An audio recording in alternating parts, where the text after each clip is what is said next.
The inside of his house was even more of a disaster. The stove was caked in black grime, and a pile of smelly, ragged clothes lay moldering in the corner.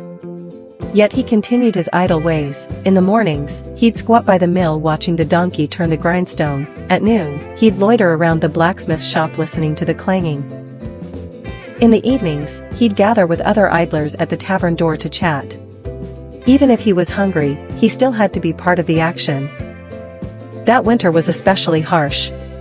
The north wind howled like a wolf for 3 days and nights, and the snow piled up past one's knees.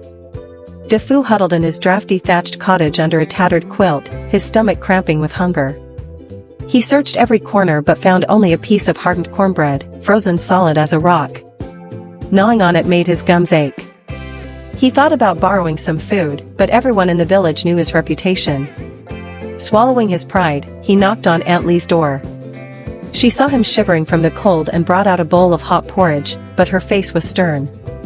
This bowl of porridge might warm you for a moment, but it won't warm you for a lifetime. A person has to use their hands and feet, hot meals don't fall from the sky. Defoe's face flushed red as he held the warm bowl. But when spring came and the snow melted, he spent 2 days basking in the sun in his yard, and that memory soon faded away.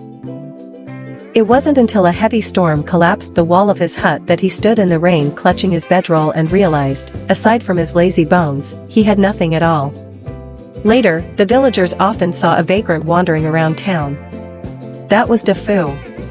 He'd stretch out his hand to anyone he met, begging for a bite to eat. But no one was willing to give him so much as a kind look anymore.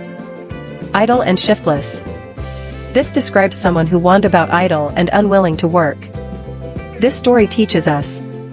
Those who always seek an easy life and refuse to work will only see their situation grow worse. A stable life is earned through real effort.